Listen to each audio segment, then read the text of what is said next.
All right. Well, we're going to break this up, like I said, into installments of 5. This one will be a little bit longer with intro, whatnot, and talking about the guys that didn't make our top 25 list.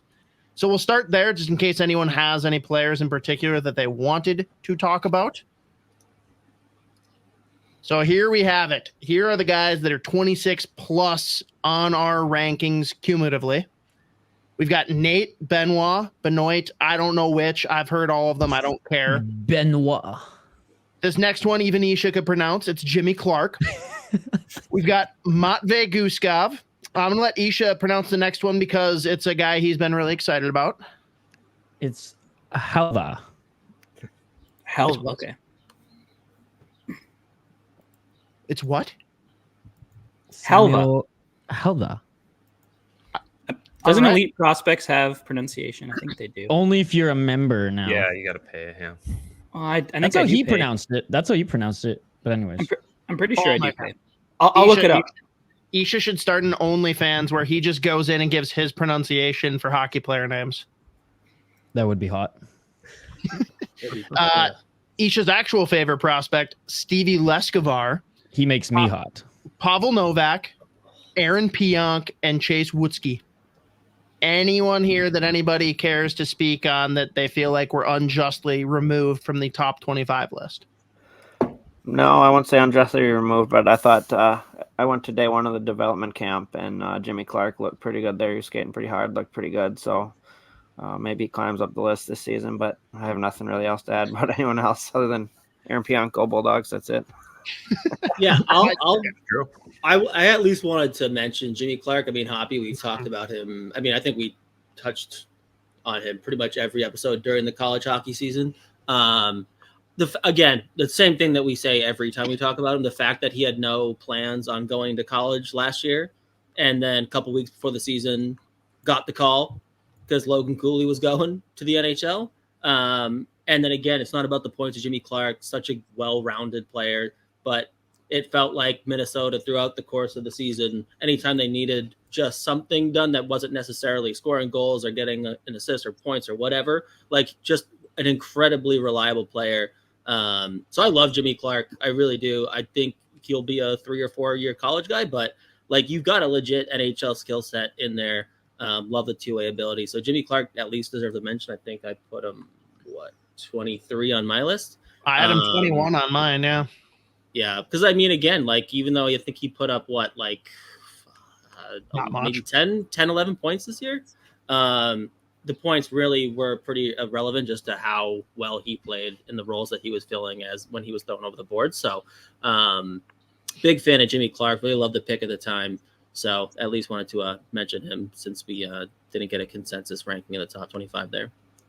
I have 2 I want to quickly comment on. I love the goalie that Iowa signed. I think it was an awesome signing. He impressed at the summer development camp. He was like, he broke one of the bikes. He was going so hard, going full friggin' Eriksson Ek on it as well.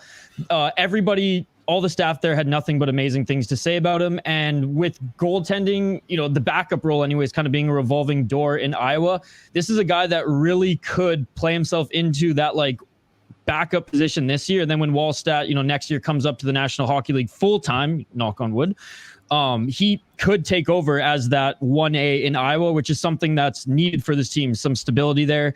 Undrafted, he did play in the USHL in 2018-19, then he went over to the Q, impressed in Sherbrooke, and then actually played in Slovakia and the Czech League, and he played 2 pretty much full seasons there and put up really good numbers as well as a pro.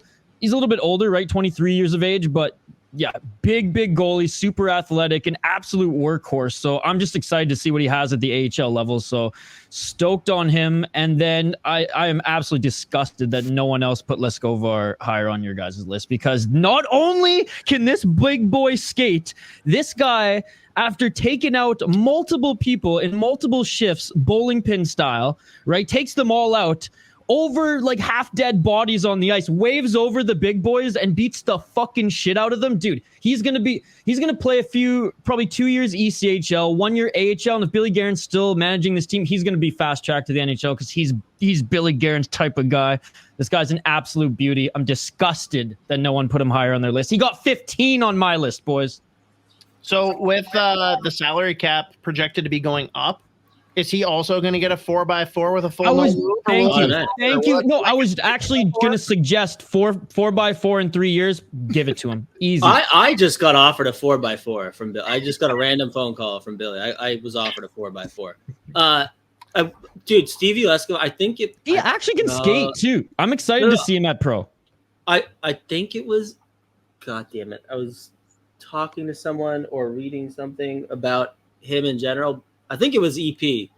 I think it was on EP, but like one of the from his draft year, which was like fucking 2 or 3 years ago. Like they were like, he actually has really nice hands. He could skate and he can like at least move the puck when he feels like playing hockey, which is the funniest description of a prospect I've ever heard in my life. Where it's like when he just wants to play, he's actually he can play, but like he just loves to kick the shit out of everybody. So his gloves are usually off. But it was just my favorite description of a prospect I've read. He's gonna be an ECHL and then AHL darling, and I'm telling you, he's gonna play games with the Wild. He's going to. All right. Not gonna be next year. It's not gonna be the year after that, but he's going to be playing games with the Wild. So I'm so stoked on this pick. Write it down. Personally, technically playing in Iowa would be playing with the Wild. So that's true. Well played. It's true. The Minnesota Wild. Personally, with some of these guys that are drafted this past year, it usually takes me about part of a season to get to know these guys. So part of maybe not ranking him higher was just not knowing them very well yet. Yeah, especially those late round picks. You're not really, unless you're a scout, you're not doing too much, of that scouting. Ryan Carter talked to him and said that he was an absolute beauty. And all his teammates just love him, so he's already just like a team guy. And oh my god, I'm so excited to see his development. If he's a beauty, I'm putting him at 10. Sorry, I have to redo all this. You gotta at least get him to 15. Come on. I did look up on Elite Prospects. It's Samuel Hlavaj is how you say it. Hlavaj. So it's like you say the HL and then it's Hlavaj. So it's like lava, but Hlavaj.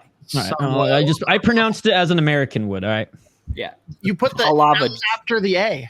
You said halva. Oh, geez. So no, you didn't pronounce it like an American. Straight Canada.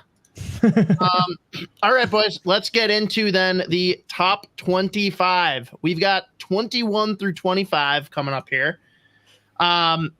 Again, these are the consensus rankings across all 6 of us, and we will have rankings by individual for each of these picks as well. So you guys can feel free to comment on YouTube or chirp at us on Twitter if you think any of us are morons, probably most of us. But here we have first and foremost at 25, Luke Toporowski. Recently acquired. I'm going to go out on a limb and guess that Z probably knows more about this guy than any of us, which is hilarious because Z didn't even rank him because Z only made it through the top 25. So he didn't even get a rank here. So can't mean great things for what we saw in Providence. I like that they're all ranked 29.5 on the spreadsheet. That was the average of what was left.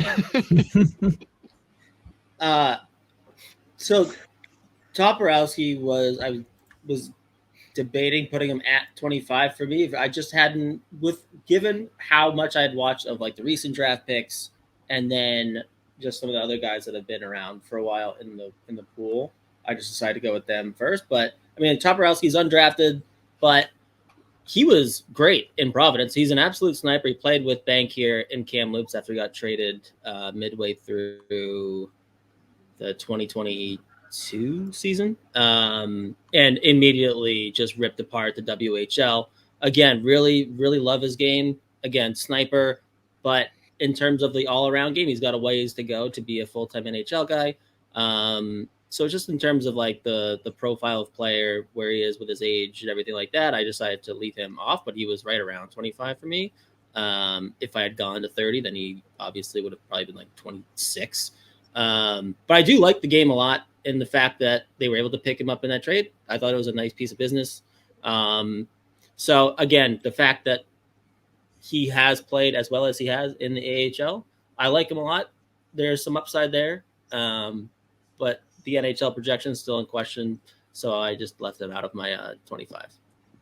That's fair. And subtle plug, and I don't even remember for sure. It might have been episode 9. You guys will have to fact check me, but we had Bankier on Fellowship of the Rink, and he did talk a little bit about Toporowski, and he definitely said positive things. Now, what else is he gonna do? Like, Bankier's one of the more happy-go-lucky guys out there. So Yeah, that guy fucking sucks, by the way. Absolutely hate him. Cannot believe I have to play with him now. But I don't know. Brett, Baki, you guys were the highest on him. I don't know if that's just because we hit like 16, 17, and then we just started throwing numbers, or if there was a reason that either of you were higher on him. I mean, no typical reason. It was pretty difficult for me after like 16, 17 to rank these guys.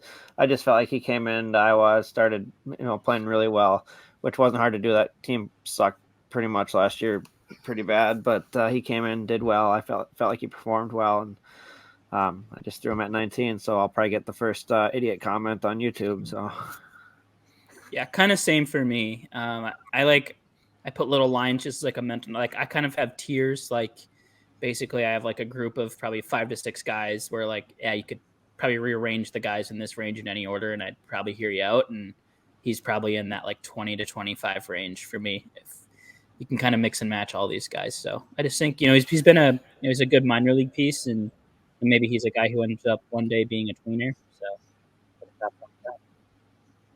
all right. Well, there we go. That is Luke Toporowski at 25. Next up at 24 in our consensus rankings, we've got Calem Parker, who I know Isha used to have an affinity for just because he played in the capital of BC, Victoria Island. He played for my team. Traded, so Isha doesn't care. Who wants to lead in on Calem Parker? I mean, I'll just say something. I mean, he's improved each year, which you should do in the WHL. Had a really good season last year. Moose Jaw can move the puck well. It's hard not to have a good season on Moose Jaw with how good they were, but I just, every time I watched him here and there, I felt like he performed well, just moving the puck, and every year he's kind of picked up more points. So that's about all I have to say about him.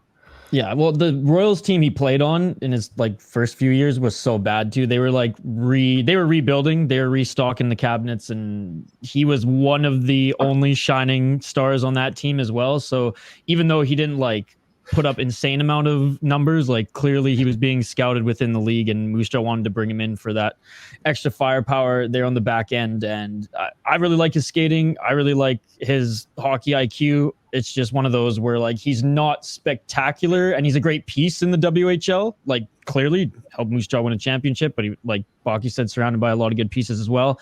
I don't know if he's going to make a splash his first year pro though. He's going to be, if he reaches, his ceiling, it's going to be a long road. But it was cool again watching, because the Royals are my team. They're my favorite dub team.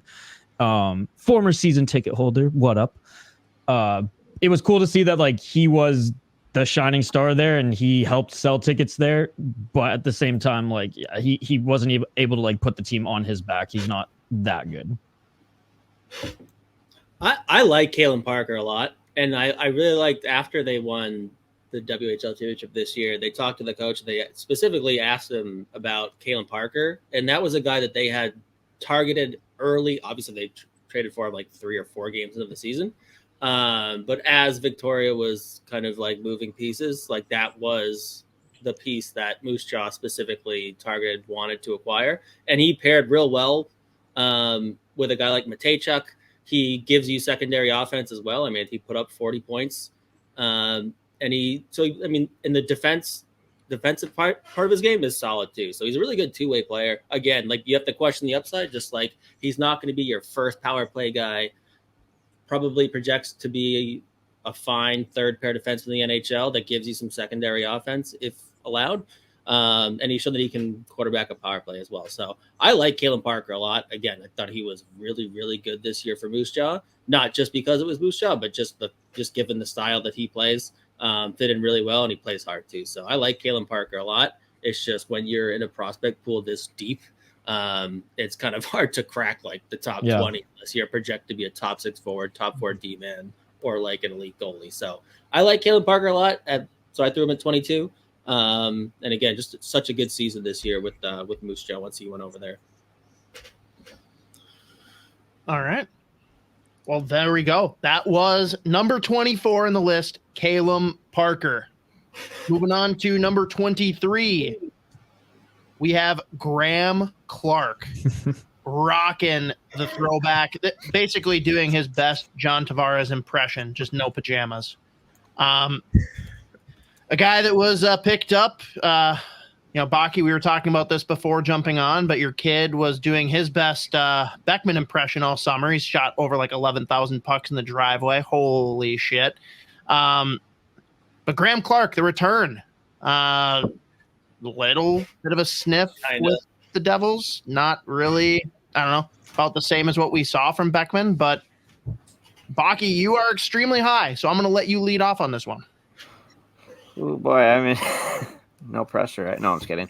I thought it was a good trade for him. I mean, he's picked up a decent amount of points every year in the AHL. I honestly don't know much about his game. I just kind of looking through his stats and some of the stuff he's done. I mean, he might be a tweener, who knows? But I don't have much to say beyond that. He's gotten like a cup of coffee in the NHL 3 games, but I think he could be a really good tweener for us. Yeah, that's all I got. I think if he had the opportunity in New Jersey, like he would 100% be given more of a look. He's so sick. So like maybe for the Wild right now, he's that tweener because they're obviously going to prioritize roster spots to the top prospects, but like he could play his way into that role. Like he's that good. And it's going to be awesome to see him in Iowa this year because he's one of those guys coming in already with a ton of AHL experience, already like dominating the AHL, a bona fide goal scorer in the AHL already. And it's going to provide further depth to that team, which again had a lot of first-year guys and just like second-year guys without a lot of leadership last year. And though he's only 23 years of age, playing like 3 full seasons and 31 games in his first season for the AHL, like he has so much experience that he's going to be a natural leader behind Sammy Walker. And yeah, with the addition of him, and I know like Sop's coming right from the OHL, but like he's like just a natural leader as well. I'm so excited to see like how well he does this year and see if he forces his way onto the team for more than a cup of coffee. I was so excited when I found out that he was coming our way, even though it's sad who the Wild gave up. Yeah, we gotta ask: does Anthony LaPanta like Graeme Clarke? Anyone know? Bigger question: does anyone actually care what Anthony LaPanta thinks? I kind of do. I kind of want to know on this one. But important to point out, too, I should have mentioned this off the top, but this group that we're working from, this list of 33, it is exclusively players that are either still Calder eligible or under the age of 25. So Sammy Walker, who Isha mentioned, no longer eligible for this list. He is 25. He's aged out of being part of our prospect pool rankings. I will say I probably should have been a little bit higher on him than where I ended up with him. I think, like I said, once I got past probably like 17, I just kind of threw some numbers in there.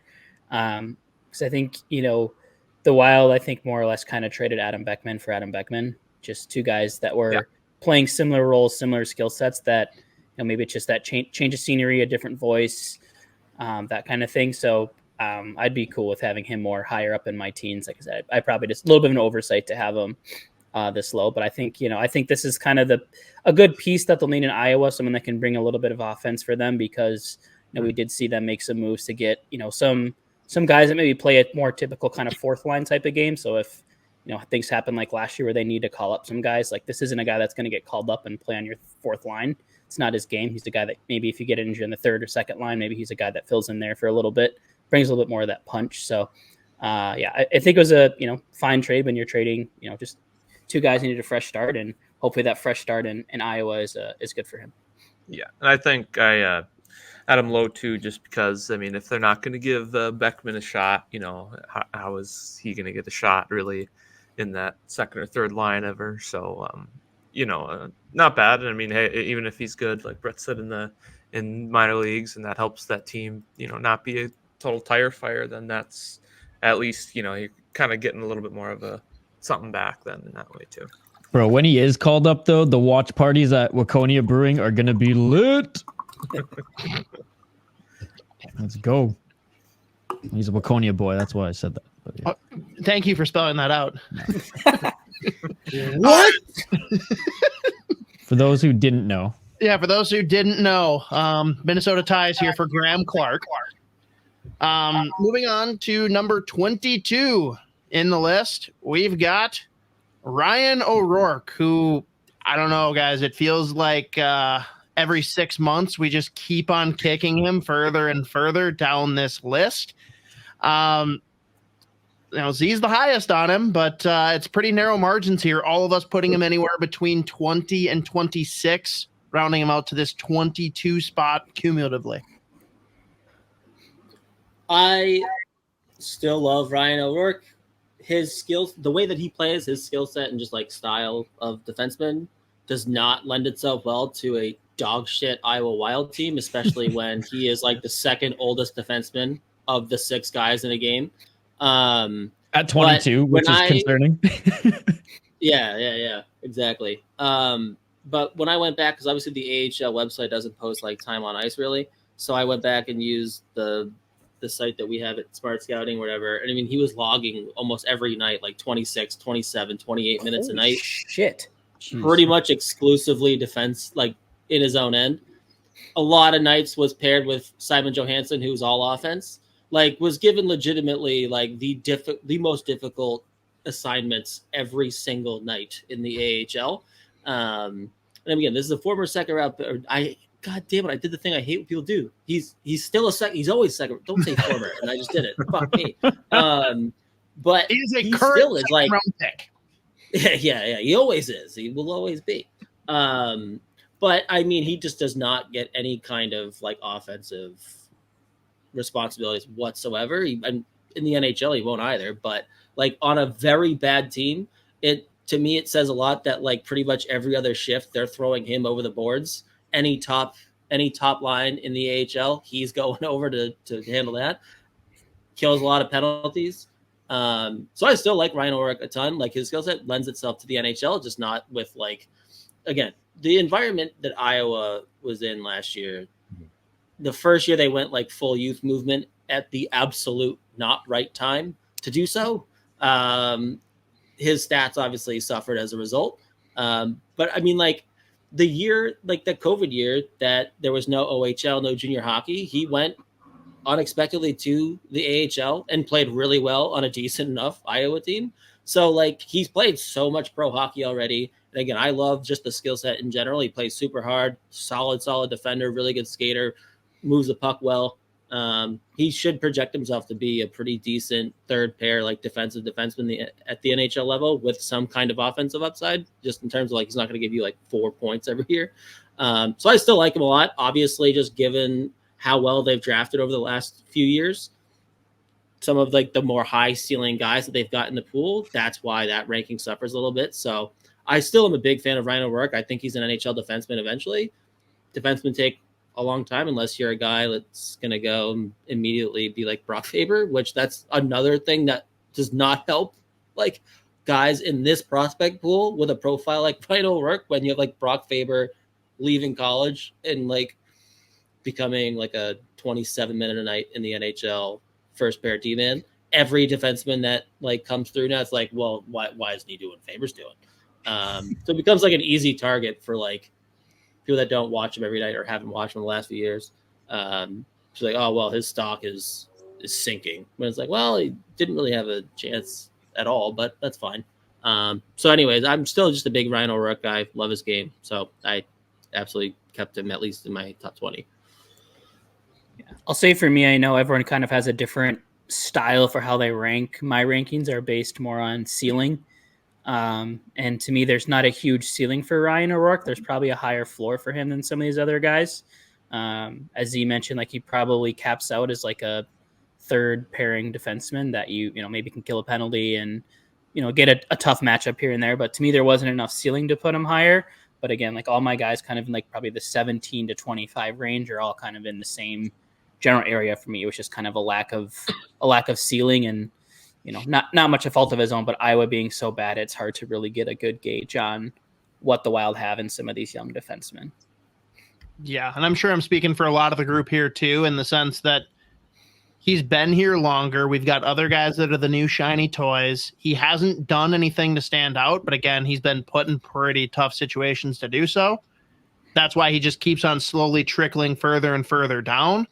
I think we all still largely think that there's, potential for him, but there's just not a whole lot of excitement there. Like Brett said, just like the ceiling doesn't exist, but higher floor than most. If I knew he was logging 30 minutes, I probably would have upped him a few spots. Yeah, same. Because that would have just showed that, like, okay, Iowa at least had like a ton of confidence in him, right? So what you're saying is, if you knew anything about the player, you might have ranked him differently. Oh, I mean, hey, I didn't go. I'm not a smart hockey freaking scout over here. Okay. I could see him being like an Ian Cole or a Zach Bogosian type, just that more motivated. No, he's gonna be signing that Middleton deal in a few years, boys. But a good guy. But a good guy. But a good guy. Holy shit. Bogosian's a good guy. Sorry. Don't be throwing Bogosian. Holy shit. Okay.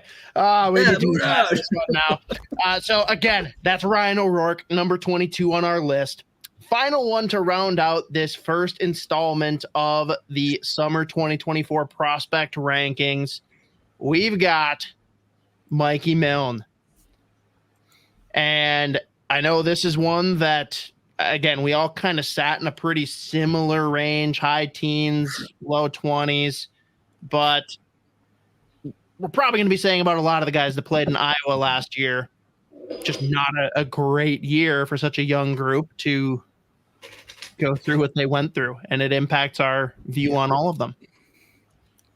I'll say I went back before we, like the last day or two, I went back and just like tried to refresh my memory on because I mean, once the year ended, I really wiped so much of the Iowa Wild season out of my memory because it was, I mean, there were nights it was legitimately unbelievably painful to watch, but I kind of had to do like a double take. Like the fact that he finished the year, he played 40 games and he had 21 points. He's over half a point per game, playing in the middle six role.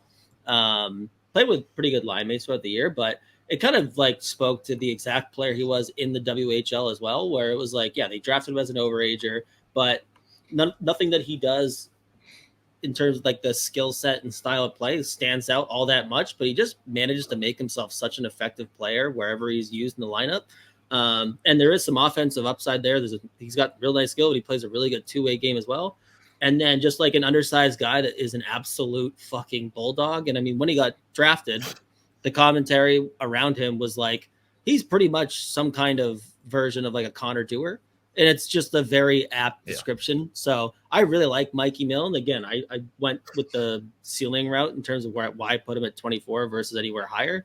But like, he does play a very projectable game. It's just whether or not he gets there in this prospect pool. That's going to be, we'll have to see. But I really did have to do like a double take when I saw that he was like just over half a point per game. And unfortunately, it's a compliment to be like, he was only -1. He was only -1. I know, dude.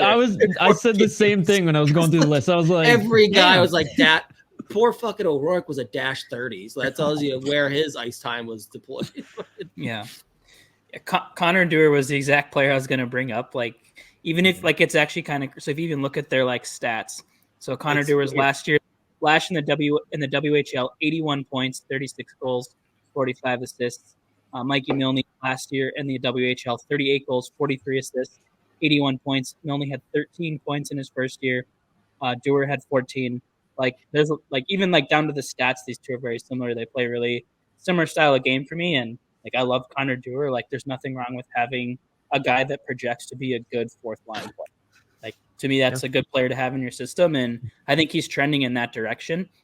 Again, for me, just like kind of with the work, like I just think that's kind of where his ceiling is. So I couldn't put him above some of the players I have up ahead of him. But a guy I like, and I think will, in a couple years down the road, we'll see in maybe that fourth line.